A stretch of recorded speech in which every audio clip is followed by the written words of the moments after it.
Muy buenas noches, amigos de Popular Televisión. Un miércoles más nos invitamos a sus hogares y les damos las gracias por haber querido estar con nosotros compartiendo este programa de Vidas con Luz. Hoy tenemos una nueva invitada. Estamos casi al final de esta cuarta temporada y hoy tenemos con nosotros a una cartagenera que se enamoró de la luz de Murcia, así lo dice ella. La fiesta, la gente en la calle a todas horas y la luz de Murcia. Cintia López Egea. Cintia García Egea. Perdón, Cintia García Egea. Buenas noches. Buenas noches. ¿Y qué pasó? ¿Qué pasó que te enamoraste de Murcia? Pues es cierto, Cartagena es una ciudad muy bonita, una ciudad departamental, pero Murcia tenía una alegría que yo no conocía y cuando vine me encantaba porque por la mañana había ambiente, por la tarde salía a hacer deporte.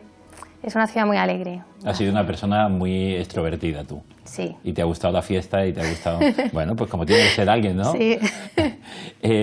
Iremos hablando poco a poco de toda tu trayectoria, de toda tu vida, pero bueno, ahora te dedicas de algún modo, casi en cuerpo y alma, y lo de alma lo digo con todas las consecuencias, pues a vivir de la Eucaristía y para la Eucaristía. Así es. En la adoración eucarística, en una consagración, en grupos de oración en torno al Inmaculado Corazón de María y una revista que nos has traído algún ejemplar para que luego la podamos ver, que viene desde Polonia y que se está difundiendo en estos días por aquí, por Murcia.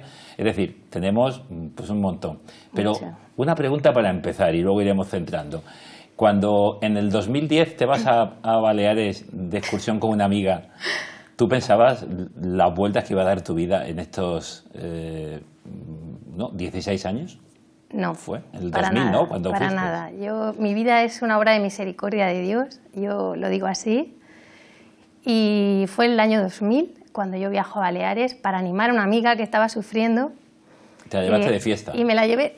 Bueno. Ella no estaba para fiestas, pero queríamos coger el barco, nos dijeron que era una ciudad muy alegre, fuimos a Ibiza y realmente pues allí conocí al que fue entonces mi marido, que bueno, mi matrimonio está anulado, pero es cierto que en el año 2003 nos casamos y yo estuve casada 5 años, ¿no? Entonces mi vida era otra, yo veraneaba en Baleares, era una vida muy distinta a la que tengo ahora, ¿no? Pero bueno, por ir poco a poco. Sí, por eso digo. Pero es que hay un cambio tremendo. En el 2000 tú tienes unas ideas de vida, ahora mismo, 16 años después, otras totalmente distintas. Totalmente distintas. Vamos al inicio de tu vida. Una niña con el pelo rizado que nace en Cartagena y una querida... ¿Cuántos hermanos sois? Somos 2 hermanos, mi hermano Raúl y yo. Una familia de 4 personas, porque es mi padre Lázaro, mi madre Conchita, muy cercanos a mis abuelos, somos una familia bastante unida, unos padres, muy sacrificados por nosotros y una infancia feliz, la verdad que una infancia muy feliz. Sí. Tú tienes relación con todo lo que es el tema de la fe y el tema de la Iglesia desde pequeñita, por los colegios, por los grupos a los que vas, a donde estás, pero también un poquito casi forzada por las circunstancias sociales, más que otra cosa, ¿o? Bueno, mi familia tenía una moral católica, pero no vivía la fe. La fe hay que vivirla y ahí yo creo que es una confusión que tiene mucho la sociedad hoy, ¿no? Porque la fe es una relación con Dios y existe esa confianza en Dios. Bueno, luego ahondaremos más sobre esto, pero yo lo digo porque es experiencial.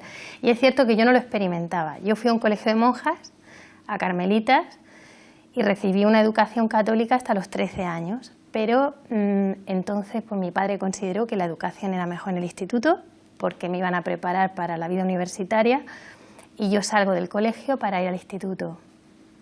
Y bueno, pues claro, el entorno nos influye muchísimo, los amigos que tengamos, nuestra familia y vivimos una sociedad que nos aparta de Dios y esto hay que decirlo porque es verdad y porque Dios existe y entonces, bueno, pero Él está ahí, Él es fiel y le importa nuestra vida y veremos pues, lo que Él es capaz de hacer con cada uno de nosotros, ¿no? Pero sí que es cierto que esa semilla que nosotros tenemos por el bautismo, yo he sentido en momentos de mi vida que crecía dentro de mí y no sabes por qué. Pero bueno, hay quien se muere con la semilla ahí y no la desarrolla y yo he visto que cuando la semilla la he regado... En esa infancia tú vas conociendo lo que es la vida creyente y haces tu primera comunión Sí. Pero como tú dices, que bueno, pues acudías a la misa unos días después, unos meses después de la Eucaristía, y de pronto pues desaparece porque no es la vivencia familiar que... Eso es una pena muy grande que yo veo que sigue sucediendo hoy, y como me ha pasado a mí, pues me da pena, porque sé que se le está privando a los niños de algo muy grande. Mis padres pues no lo sabían tampoco, ¿no? Ellos habían recibido un poco lo mismo y era una continuidad. Iban a misa algunos domingos por mí, y yo veía a mi familia muy unida en esos domingos y a mí me gustaba. Pero caemos un poco socialmente en el buenismo, en el Dios es bueno, sí, no importa, no importa. Y como no importa, pues dejamos de ir a misa, ¿no? A mí me dio sentimiento entonces, pero te dejas llevar por la vorágine de la vida cotidiana y... Sí, porque yo a veces le pregunto a muchos jóvenes o estudiantes aquí en la universidad, les pregunto por qué están separados de la Iglesia, por qué los sacramentos no tienen esa vivencia, y no hay ninguna causa normalmente de rechazo. Es simplemente un enfriamiento, una falta de costumbre, un no conocer la importancia que tienen los sacramentos y especialmente la Eucaristía. Claro, espiritualmente el que no avanza retrocede. Y no podemos vivir como si fuéramos trozos de carne. Yo lo digo porque es verdad, ¿no? Las personas tenemos sentimientos, estamos hechos para otra cosa. Y respecto a los sacramentos no sabemos ni lo que es. Y hoy vivimos un poco esa tibieza social, ¿no? De un cristianismo, o muchos que nos hemos considerado siempre cristianos y con fe, y que no sabíamos lo que era un sacramento ni lo que era la Santa Misa, ¿no? Ahí veo a mi hermano, al que quiero muchísimo, mi hermano Raúl. Él, como sus amigos, sí que iban a misa, recibió catequesis de confirmación. Ahí estoy en el día de su confirmación, que fue en Adoratrice, en Cartagena. Y ahí tú sufriste un pequeño shock. Sí. Porque no pudiste ser su madrina. Fui su madrina, hay aquí la prueba. Pero yo recuerdo que yo estaba sin confirmar. Y mi conciencia me decía que yo estaba asumiendo una responsabilidad con mi hermano, porque lo quería mucho y quizá era la persona más cercana a él, pero no sabía realmente lo que era la confirmación. Y recuerdo que en ese momento que yo le puse la mano a mi hermano, dije, Señor, encárgate tú. Trabaja en mí. Le dije, encárgate tú, porque yo lo quiero mucho, voy a velar por él, pero no sé qué tengo que hacer. O sea, como madrina realmente asumes una responsabilidad que no conoces. ¿Y ahora qué te dice tu hermano? Pues ahora me hace más caso. Ahora sí sabes qué decirle y ahora dice que parezco un cura femenino, me dice cosas... Porque le hablo mucho del Señor, claro, claro. Pero él tiene un fondo muy grande. A mí me sorprende, de esas personas que no hablan y por sus obras te ilumina. Y tienes, en esta etapa juvenil, bueno, pues eres una persona que te pones a estudiar en la universidad, tienes pues la fiesta, la alegría de la gente joven, pero hay momentos de la vida que te dan sufrimiento y que no entendemos. Porque también por esta época vivís una experiencia fuerte en la familia, ¿no?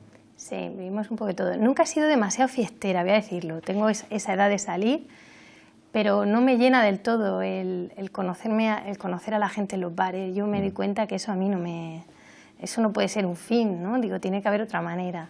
Y sí que es cierto que me atrae más conocer a la gente en otro tipo de ámbitos y me vuelvo muy activa pues en cosas universitarias, porque veo que tiene que haber algo más, ¿no?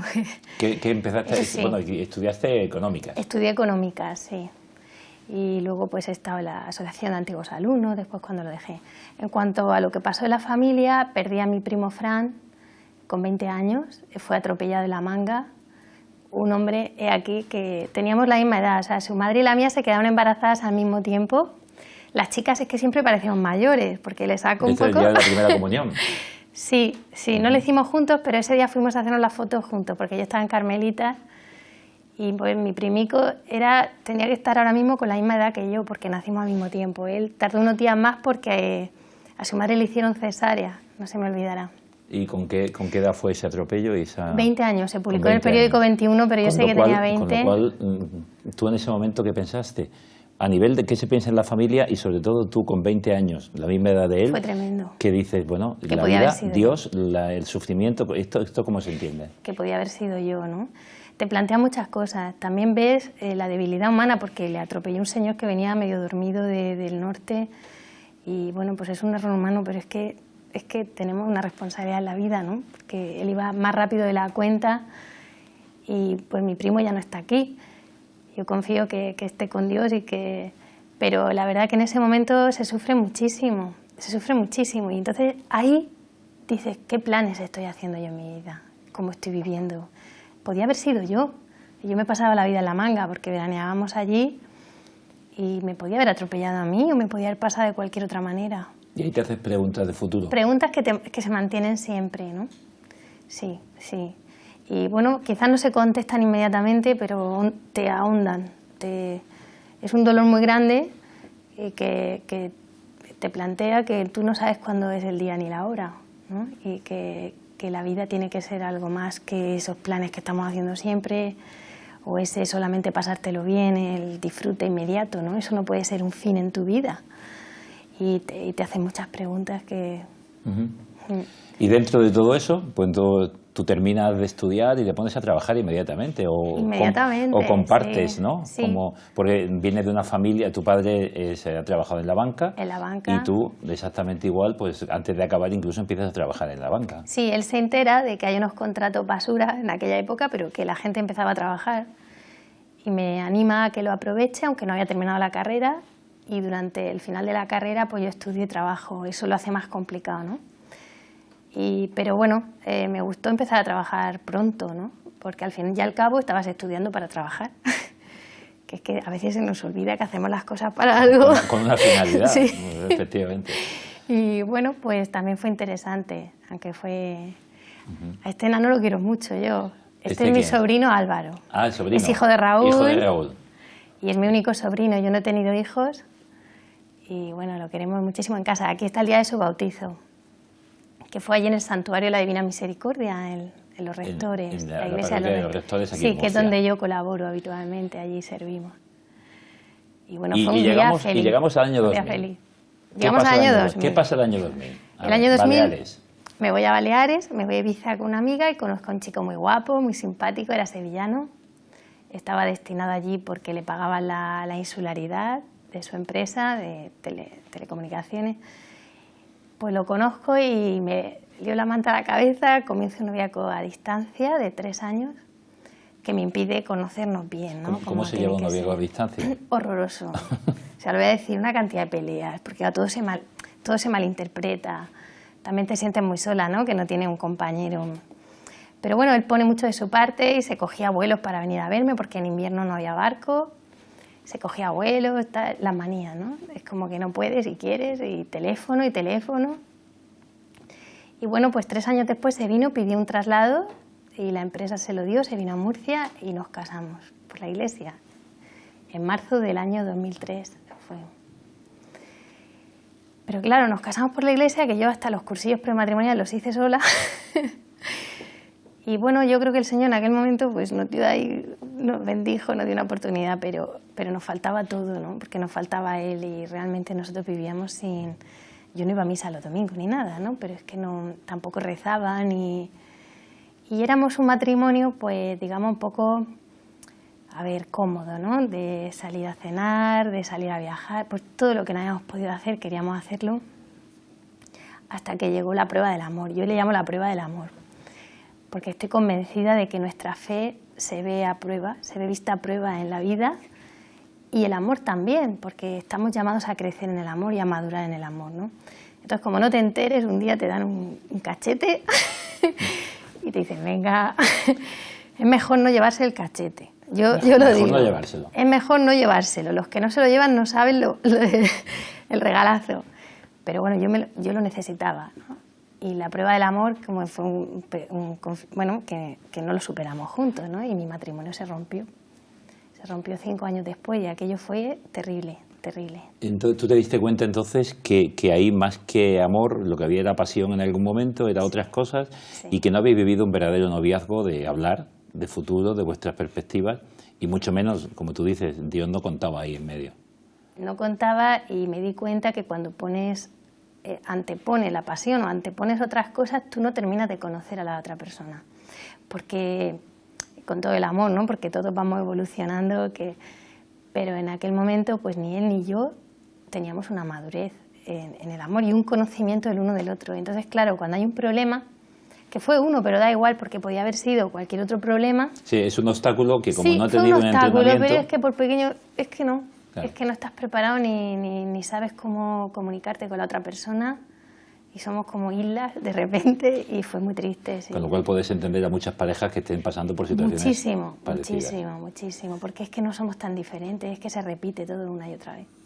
Que es importantísimo siempre, porque a veces tomamos, hombre, cuando los sacerdotes hablamos de estos temas, parece que es que hablamos desde lo que tenemos que decir, pero es que la experiencia que vemos tantas veces de muchos noviazgos, incluso de años, y que realmente no son noviazgos, son simplemente estar juntos, compartir experiencias de vida, Sí. pero no hay pues auténtica formación ni preparación. Y entonces llegamos a dar un paso que prácticamente luego pues nos mete en un callejón sin salida, ¿no? El otro día recomendaba yo el libro este de Sexo con cuerpo y alma, que ha escrito Monseñor Munilla, con el obispo Munilla, con Sí. una psicóloga, ¿no? Eso recomendaba Sí, a una sí, amiga. una y psicóloga nada más- y él interviene un par de y veces. ella se lo recomendó a una amiga y decía, y este sacerdote, ¿qué me va a decir a mí? Digo, te lo digo. Yo decía, bueno, tú sí. Yo te lo Y era un recomiendo. poco como decir, te digo que hay que tener en cuenta que no somos trozos de carne, que tenemos alma y que además cuando te unes en matrimonio hay una unión en cuerpo y alma, ¿no? Y cuando los matrimonios se rompen, esto cualquier matrimonio se puede dar cuenta, no es como cuando se rompe un noviazgo. Hay algo hondo que se rompe por dentro, ¿no? Y es muy doloroso. Y esa soledad, ¿tú experimentaste la soledad? ¿Qué experimentaste Uf, después? terrible. Porque dices, bueno, por fin he cortado algo que no iba, pero es que parece que iba de un modo y ahora te das cuenta que no. Ahora vivo una soledad amada, pero en aquel momento viví una soledad no querida. Y además con mucho ruido dentro. A ver, repite esto que he quedado. Ahora vivo la soledad Una soledad amada. amada. Me siento amada, amo y me siento muy feliz y busco la soledad, porque el silencio para mí tiene una riqueza impresionante. Ahí te encuentras con Dios, ¿no? Pero antes no, antes vivía una soledad no querida, con mucho ruido dentro de la vida y de lo que se esperaba de mí y de lo que tenía que hacer, y eso era asfixiante, ¿no? Y luego la familia, un trabajo público con muchos clientes, con muchos compañeros, no sé, amigos, y que tenías que dar la cara a muchas cosas que se te venían grandes porque tú mismo no estabas bien. Y a partir del año 2008, que yo empiezo a estar sola, pues empiezo a encontrarme a mí misma. Me gusta mucho leer y inicio una búsqueda en mi lectura, no solo literatura, sino... Y esto es como, yo pongo el ejemplo que es como los libros, ¿no? A mí como me gusta mucho leer, pues cuando tú lees una buena novela y buena literatura, la mala literatura ya no te gusta. Claro. Porque... O con la música. La música se convierte en ruido cuando ya tienes buena música. No pasa nada, lo lees y tal, pero dices, bueno, pero ya no me gusta porque conozco la buena literatura, ¿no? Pues en mi vida pasó eso. Hay un crecimiento y ese es el camino de Dios que hace que otras cosas ya no te gusten. Te quita el gusto y te crea desapego a cosas que el mundo le da tanta importancia y que tú dices, no, porque aquí encuentro yo la calidad, esto es fino. Esto es fino. Esto es fino. ¿Y a quién encontraste ahí? ¿Qué gente estuvo a tu lado en ese momento? Pues, ¿Tuviste tú que buscar? ¿Aparecieron a tu lado? ¿Cómo vino esa situación? Porque del 2008 al 2014, 6 años, tú vives como una madurez poco a poco, dando pasos poco a poco, porque luego lo haremos. 2014-2016 ha sido la locura en tu vida. Eso ha sido la locura. La locura. Pero hasta el 2008 es lento, un proceso de maduración. Sí, es un proceso lento. Reconozco que de muchas lágrimas, de no saber qué hacer. Quizás ahí, como Dios ya estaba, me quería llamar o me llamaba de algún modo, ahí tuve también más llamada del otro lado para no sé, ahí más costoso, ¿no? Era difícil. Pero aparecen en mi vida amigos cristianos, con una vida normal, de distintos carismas, por cierto, cosa que a mí me agrada mucho porque me enriquece. Y estos amigos, pues entre ellos rezan por mí, ¿no? Porque se preocupan por mí. Uno de ellos en concreto tengo que nombrarlo, a mi padrino Pablo, es padrino mío de confirmación. Él, la verdad, que me coge de la mano porque a él le preocupaba, ¿no? Dice, esta chica ahora con un divorcio, a lo mejor inicia una relación con cualquiera, de cualquier manera, y está en peligro. Él me veía en peligro, ¿no? Y no, se preocupó muchísimo por mí, ¿no? Y me habló de la confirmación, que yo estaba sin confirmar, y me hablaba de Jesús constantemente. Y ahí noté yo pues que mi corazón estaba el Señor, porque yo quería saber más. Yo quería saber más. Entonces sí que le acepto una invitación que me hace a recibir catequesis de confirmación. Me voy a la iglesia del Padre Joseico, allí con don Jorge, con Abel, y me apunto por las noches de los martes, después del trabajo, que yo salía bien tarde. Con un grupo ya de adultos. Un grupo de adultos. Y me pongo a recibir. Que esto es importante porque que nuestros escuchantes, telespectadores lo puedan saber. Hay mucha gente que tiene su iniciación cristiana sin terminar. Recibió el bautismo y recibió la primera comunión, luego y falta el don pleno del Espíritu Santo en la confirmación. Lo podemos recibir en cualquier momento, no hace falta esa catequesis de 3 años cuando en la adolescencia pues la llevan los niños, los adolescentes, sino una catequesis seria para adultos durante unas semanas, durante unos meses en una parroquia, y se está haciendo en muchas parroquias de nuestra diócesis concretamente y de toda la Iglesia universal. Eso es una bendición, para mí lo fue y estoy convencida de que para otras personas también. Fueron 3 semanas antes de Semana Santa y 3 semanas después. Y yo lo recuerdo con un cariño porque me gustaba lo que me decían, ¿no? Pero claro, ahí recibí formación. Y entonces ahí fue cuando realmente me di cuenta que yo era cristiana pero que no sabía nada. Que no sabía nada. Y hay que empezar por la humildad. Estás juzgando desde fuera cosas que ves y no tienes ni idea. Y también cuando yo empiezo a investigar, entre comillas, ¿no? Porque recibo formación, pero la voy completando en casa con lectura, pues yo me di cuenta que Jesucristo existió. Jesucristo existió, ¿no? Y yo no sabía que Jesús rezaba con los salmos que habían sido escritos 1000 años antes, ¿no? Y me di cuenta de cosas muy grandes. Y estos son mis amigos que rezaban por mí y me da mucha alegría que estén aquí. Ahí estoy en una romería, con ellos y les estaré eternamente agradecida. Entonces, esa inquietud intelectual se completa con la inquietud de corazón. Y sí que es cierto que en mi búsqueda de Dios que yo hacía fuera, la hacía fuera de la iglesia. Me di cuenta que yo buscaba a Dios fuera de la iglesia, pero que Dios estaba dentro. Y en esa búsqueda pues sí que te entregas con todo el alma. Eso sí que es verdad, uno no puede buscar a medias. En la vida hacemos las cosas con entusiasmo. Cuando te pones a hacer algo lo haces con todo el corazón. Te vas a buscar a Dios ahí, no, lo busco. Lo tendrás que buscar con la plenitud de tu ser. Con pasión. Con pasión, con la misma pasión que has buscado otras cosas, ¿no? Y por decir entre comillas que creo que es un poco, porque fue lo que yo hice, yo puse ahí todo en el asador, yo dije, vamos, estamos buscando a Dios, pues vamos a buscar. Y entonces dijiste, el domingo no puedo faltar a misa. Y empecé a ir los domingos a misa, iba entonces con Pablo, porque mi familia no iba. Y yo me enamoré de la Eucaristía y ahí ya fue donde el Señor me conquistó plenamente. No sé por qué, ¿no? Pero fue a través de la Eucaristía. Así que hay gente que siente que no siente. Yo sentía que había algo muy grande ahí y no podía faltar. Tenía mi cita con el Señor y no podía faltar. No la veías como una obligación, no, sino como una necesidad que morías existencialmente si no la vivías. Había un regalo ahí. Había un regalo ahí y yo me notaba que transformaba mi interior. Quizás se me dio un poco esa luz de darme cuenta de que que mi corazón se estaba curando. Había un daño de los años anteriores, de cosas que hacemos mal, pero yo me estaba sanando por dentro. Tanto la Eucaristía, por supuesto, con la confesión, ¿no? No la recibía tan frecuentemente como ahora, pero eso era un paso, ibas madurando. Sí. Y te estás hablando, vas madurando en positivo, pero también en ese momento sufres otro revés que te hace pues criticar a la Iglesia o criticar ciertas cosas, pero sigues en la Iglesia. Exacto.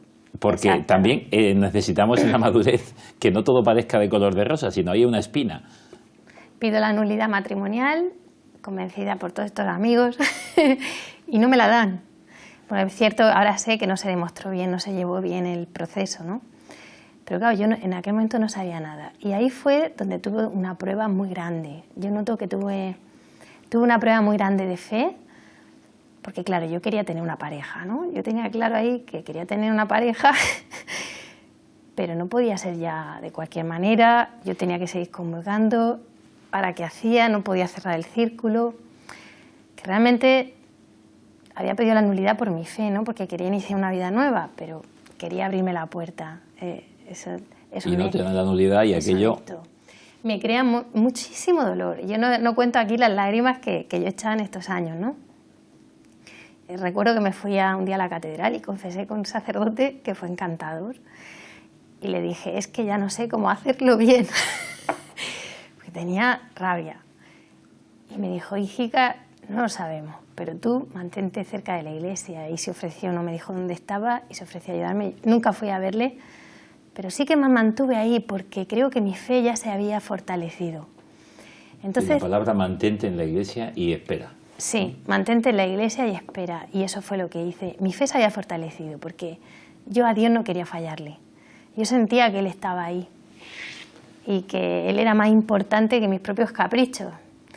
Pero sabía que era una prueba gorda y entonces tenía mucho sufrimiento. Hay una duda, un problema tremendo. Sí, y tú sigues ahí, haces caso a aquella palabra sí. y de nuevo en la catedral otra vez, 2 años más tarde, llega 2014, un martes santo.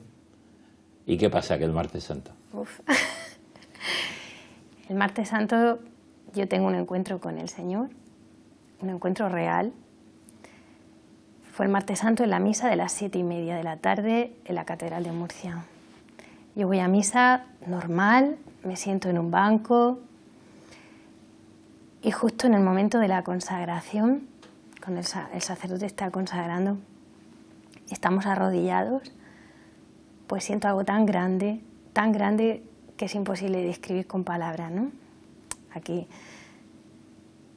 Y me doy cuenta que Dios existe, ¿no? Que no me observé corriendo porque por si era yo, ¿no? Que me estaba haciendo algo, evidentemente no. Sentí el amor de Dios, sentí que había que adorarle, que me hacía adorarle, o sea, eso fue, lo tuve clarísimo, que él estaba presente, fue el día más feliz de mi vida. Yo terminó la misa y empecé a llorar, Dios existe, Dios existe. Estuve un rato llorando en un banco de madera que hay que mira la capilla de los Vélez, llorando hasta que me echó un hombre que trabaja en la catedral, y el hombre me veía ahí llorando. Había un amigo mío que se lo conté y yo dije, mi padre nunca me hubiera echado de su casa. Hasta ese punto yo sentí que la iglesia era mi casa y que ese era mi sitio, ¿no? El regalo fue tan grande que yo sabía que para mí sola no podía ser, pero luego me generó conflicto, ¿no? De a quién podía yo decirle algo tan grande, ¿no? O si me iban a creer o no.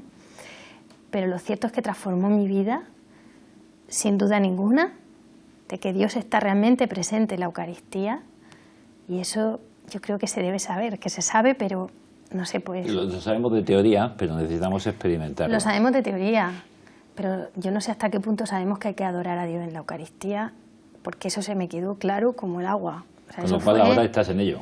Ahora estoy en ello. Ahora o sea, yo de hecho pensé retirarme, ¿no? Porque saber que existe Dios no te permite ya llevar la vida que llevabas, ¿no? Y decía, Señor, esto tan grande, no sé, te sientes tan pequeño, ¿no? Pero de algún modo el Señor no me ha dejado retirarme. Empecé la dirección espiritual y que yo no sabía ni lo que era la dirección espiritual. Yo llegué a casa, dije, Señor, tengo que decírselo a mi madre. Las madres para nosotros son muy importantes, siempre nuestro refugio. Y la cogí allí en el salón, no sabía ni cómo iba a reaccionar. Digo, mamá, me están pasando cosas muy grandes. Claro, yo no sabía. Mi madre me escuchó. Asustado un poco. Pero bueno, me están produciendo, claro, conversiones en mi familia, amigos míos que me conocen, que saben que yo no estoy loca, ni diría una cosa así si no fuera verdad. Y luego, además, el Señor pues, me dejó secuelas físicas de aquel encuentro, ¿no? Yo noté después que me arrodillaba más tiempo, que podía tener mayor profundidad en la oración. Me ha transformado, o sea, y me quitó tristeza. Yo tenía como una cicatriz en el corazón, sinceramente una necesidad de ser amada y de amar en plenitud, que yo ya ese vacío no lo tengo. Con lo cual se cumple en ti las palabras del Salmo, eres el más bello de los hombres, has descubierto el amor del más bello de los hombres. Sí. y ahí estás. Y ahí estás, Sí. que llevas 2 años de esa situación, que llevas una situación que te dedicas como voluntaria con Radio María. Hemos Sí. visto por ahí alguna foto aquí de voluntaria. Este fue mi primer día con Radio presentando. María. Voluntaria en Radio María, coordinas este grupo de oración y de consagración a la Inmaculada Corazón de María en el Inmaculada. Santuario de la Divina Misericordia. Bueno, grupos de adoración eucarística. Sí, sí. Y todo lo que es de difusión, porque al final cada uno tiene unos carismas, ¿no? Y yo, como siempre he sido tan sociable y coordinaba actividades antes, pues ahora pues lo que hacía antes se lo ofrezco al Señor, ¿no? Si antes escribía un blog, pues ahora pues... Y ahora tienes un blog también que participas en todo. Participan mis compañeros de la parroquia. Y para tener tiempo para eso coges y te despides del banco. ¿Y la gente qué dice de La ti? gente, ¿Qué te pues, dice? no lo pueden entender, pero es lógico, ¿no? Es ¿Has lógico. estado cuánto tiempo has estado trabajando en la banca? 20 años. en 20 banca. años. El día Y ahora 19, dijiste, el 19 de febrero dejé mi trabajo en un banco después de 20 años porque la palabra de Dios hay que tomársela en serio, ¿no? Y yo eso sí que animo a la gente a que vuelva al Evangelio y a la palabra de Dios. Hay una parte que el Señor me dice en el corazón, ¿no? Y por lo que me pasó lo voy a decir aquí. Él dice, el que acepta mis mandamientos y lo guarda, ese es el que me ama. Y mi Padre le amará y vendremos a él. y haremos morada en él. Y yo me manifestaré. Yo solo quería decirlo, ¿no? Porque realmente eso se ha cumplido, ¿no?